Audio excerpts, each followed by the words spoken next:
Halo Sobat Edson, salam pintar. Bersama saya, Kak Alex, tutor biologi edson.id. Dalam video kali ini, kita akan melanjutkan pembahasan materi mengenai animalia.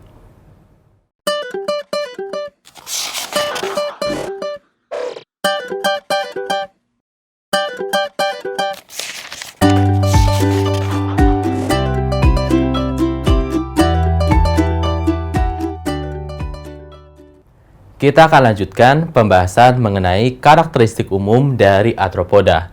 Sebelumnya, kita sudah tahu bahwa arthropoda merupakan filum terbesar di animalia.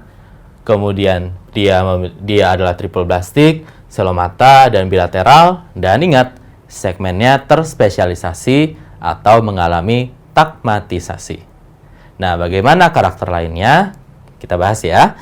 Nah, hal penting yang harus diketahui dari arthropoda adalah yang mana dia pastinya memiliki exoskeleton. Oke ya. Nah, tetapi bahannya berbeda. Yang mana adalah si kitin. Gitu ya.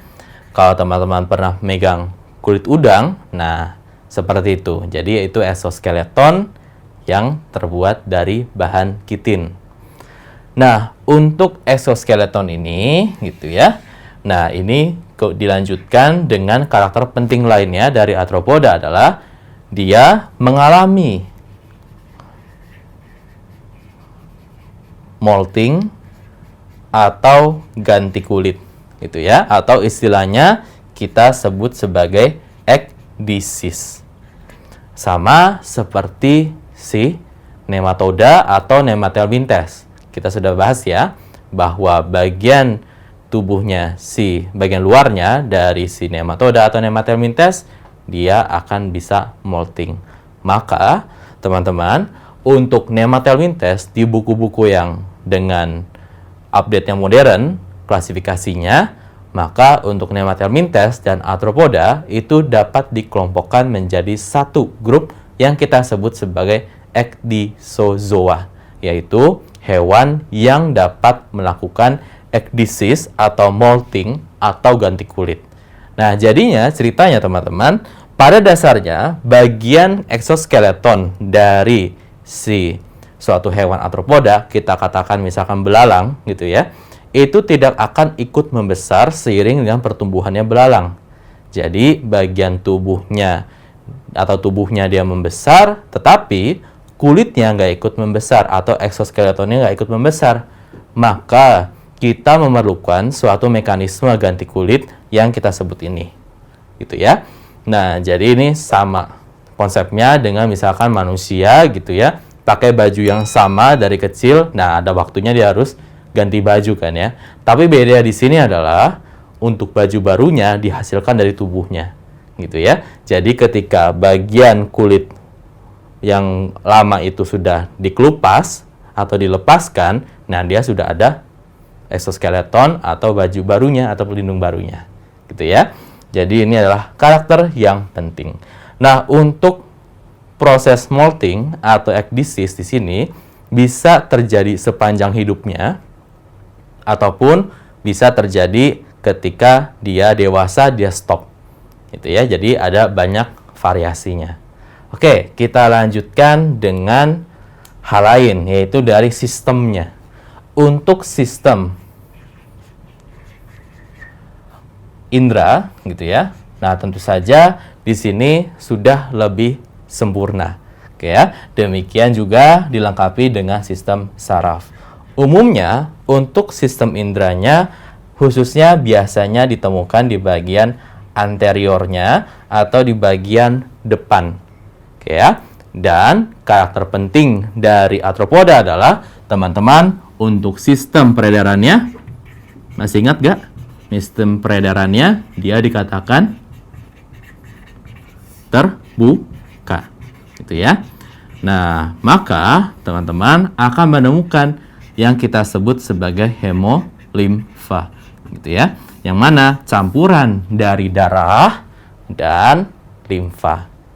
Mengapa demikian? Karena pada dasarnya dalam sistem peredaran darah terbuka tidak seperti ya jelas tertutup gitu ya. Jadi semua cairan darah itu akan mengalir di satu saluran tertutup, gitu ya. Tetapi bedanya di sini adalah kalau di terbuka dia memang ada semacam pembuluh, gitu ya, tetapi dia akan ada bukaan di kedua ujungnya, gitu ya. Maka pada akhirnya sistem sirkulasi darah dan sistem sirkulasi limfatik atau getah bening bisa bercampur sehingga kita akan menemukan yang kita sebut sebagai hemolimfa. Nah, dengan demikian untuk hemolimfa ini pastinya sewaktu-waktu akan menggenang di rongga tubuh, berbeda dengan kita. Kalau kita udah ada jalannya langsung kalau untuk darah, ya kan ya? Kalau mereka berbeda. Maka untuk sistem sirkulasinya itu cenderung lebih lambat, gitu ya, dibandingkan dengan si yang tertutup. Oke, nah kemudian karakter apa lagi yang penting dibahas dari sini? Yaitu tentu saja kalau kita membicarakan mengenai sistem pencernaan, ya jelas nggak usah ditanya lagi, berarti tentu saja sudah lengkap. Nah, untuk sistem ekskresinya, untuk kali ini agak berbeda istilahnya, gitu ya. Untuk sistem ekskresinya, sebelumnya kita sudah banyak bahas tentang nefridia.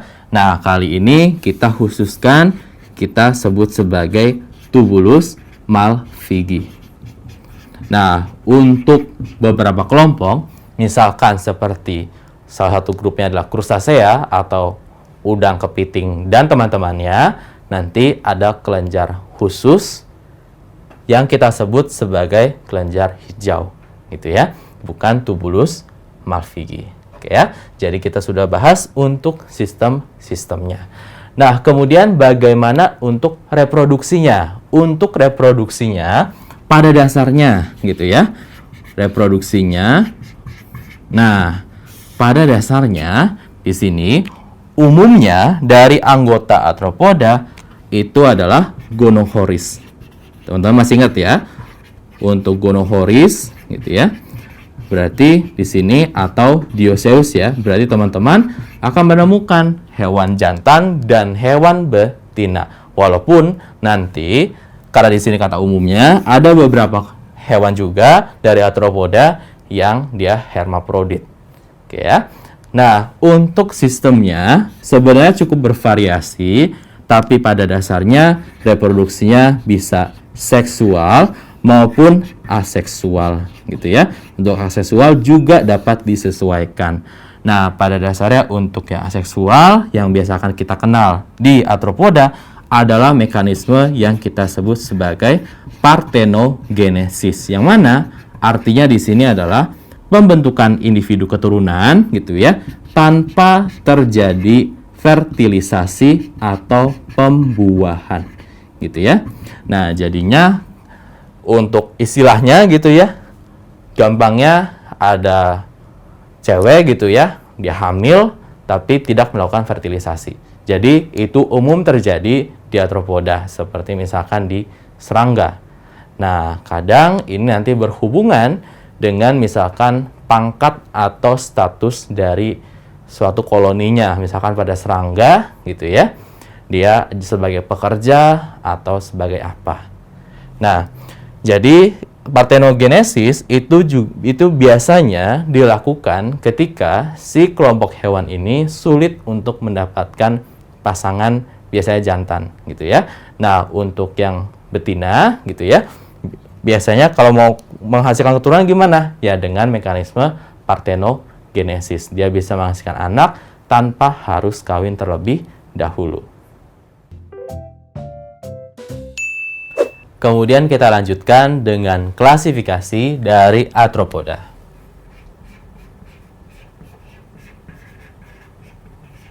Nah, untuk klasifikasi dari arthropoda, pada dasarnya tentu saja mengalami banyak perubahan.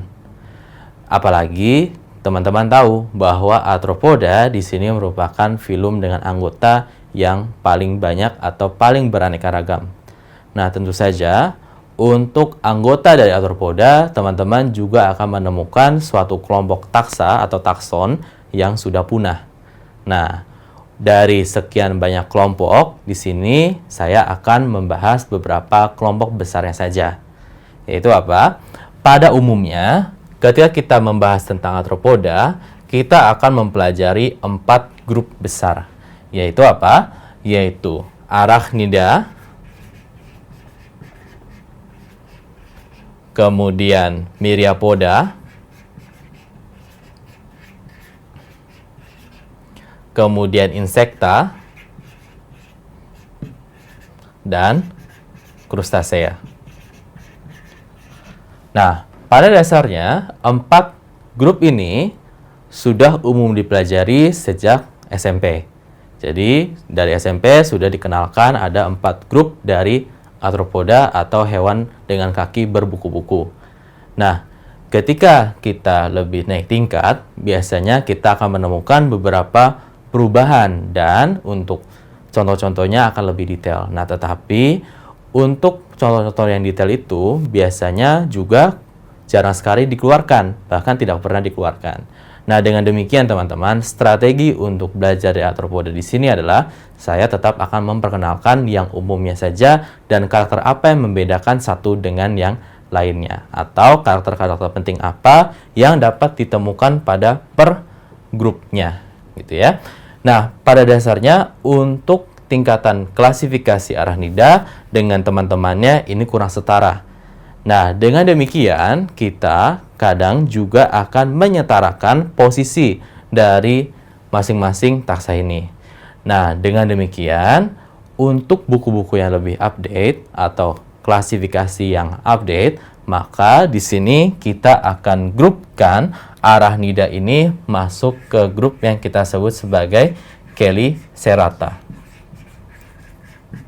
Nah, beberapa juga akan menggabungkan gitu ya. Ini sebagai grup yang kita sebut sebagai Uniramia, dan Insecta akan diubah namanya menjadi Hexapoda.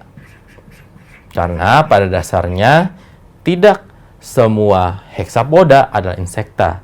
Nah, itu fakta menariknya gitu ya. Biasanya kita tahu bahwa oh ya, serangga atau Insecta berkaki 6, berarti istilah hexapoda sama dengan Insecta. Nah, tetapi untuk hal seperti ini sebenarnya dia tidak setara. Tetapi tetap yang akan kita bahas itu utamanya adalah si Insecta.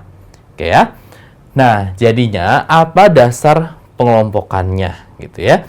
Pada dasarnya klasifikasi atau dasar pengelompokan dari sini yang paling mudah itu adalah jumlah kakinya. Gitu ya. Nah, tapi sebelum kita tahu untuk jumlah kakinya, gitu ya. Nah, sekarang kita harus tahu dulu siapa anggotanya. Untuk Arachnida, kita masih pakai yang tradisional dulu ya. Untuk Arachnida di sini anggotanya adalah grup laba-laba, gitu ya. Jadi pada dasarnya di sini kita akan mempelajari laba-laba. Kemudian ada kalajengking dan tungau. Nah, kadang Arachnida ini merupakan grup yang disebutkan dia eksklusif untuk grup laba-laba saja, gitu ya. Makanya kita pakai istilah yang lebih baik adalah Chelicerata. Chelicerata nanti teman-teman bisa menemukan beberapa subgrupnya. Nah, yang akan kita bahas itu hanya 3 ini, gitu ya. Grupnya laba-laba, grupnya kalajengking, dan grupnya tungau. Oke, nah sekarang kita lanjutkan untuk kakinya, gitu ya. Pada dasarnya, yang namanya Arachnida, mudahnya di sini adalah dia memiliki kaki jumlahnya adalah 8, gitu ya. Jadi punya 8 kaki atau 4 pasang. Nah, kemudian kita lanjutkan untuk mengapa dia masuk ke Chelicerata. Chelicerata berarti grup ini eksklusif yang memiliki chelicera atau yang memiliki mulut taring, gitu ya. Itu yang kita sebut sebagai chelicera. Nanti kita akan lihat ketika kita bahas per grupnya. Nah, kemudian untuk Myriapoda artinya kakinya banyak, gitu ya. Nah, berarti anggotanya siapa? Berarti anggotanya nanti akan terbagi menjadi dua, yaitu grup kelabang dan ada grup kaki seribu. Nah, kemudian kita lanjutkan dengan si insekta. Berarti teman-teman udah tahu ya, di sini kakinya ada 6, gitu ya. Berarti semua anggota dari serangga. Oke. Maka teman-teman jangan menyamakan atau menggrupkan laba-laba menjadi insekta. Beda banget ya. Karena saya sering sekali menemukan buku anak-anak gitu ya. Buku serangga dimasukkan di situ ada laba-laba. Nah, kemudian kita lanjutkan untuk yang krustasea. Pada dasarnya, krustasea ini cukup beraneka ragam juga. Nah, pada umumnya yang kita pelajari dari krustasea di sini adalah teman-teman seperti udang gitu ya, kemudian kepiting, kemudian lobster gitu ya, dan sebagainya, atau saya biasa mudahkan ini seafood gitu ya. Nah, di sini biasanya kita kenal dia memiliki kakinya ada kurang lebih 10. Nah, walaupun nggak semua anggotanya aslinya kakinya 10 gitu ya. Nah, dengan demikian teman-teman, kita sudah bahas kelompok dasar dari arthropoda. Nah, sekarang di video berikutnya kita akan membahas lebih detail untuk karakteristik umum dari masing-masing grupnya. Nah, Sobat Esen, sampai di sini dulu video kelanjutan pembahasan materi mengenai animalia. Sampai bertemu di video berikutnya. Semoga bermanfaat. Salam pintar. Sekian Sobat Esen untuk video pembelajaran hari ini. Sampai ketemu lagi di video belajar berikutnya. Jangan lupa aktifkan notifikasi untuk video terbaru kami ya. Sobat Esen juga bisa mengunjungi @sen.id dan temukan ribuan video pembelajaran. Sampai jumpa Sobat Esen, salam pintar!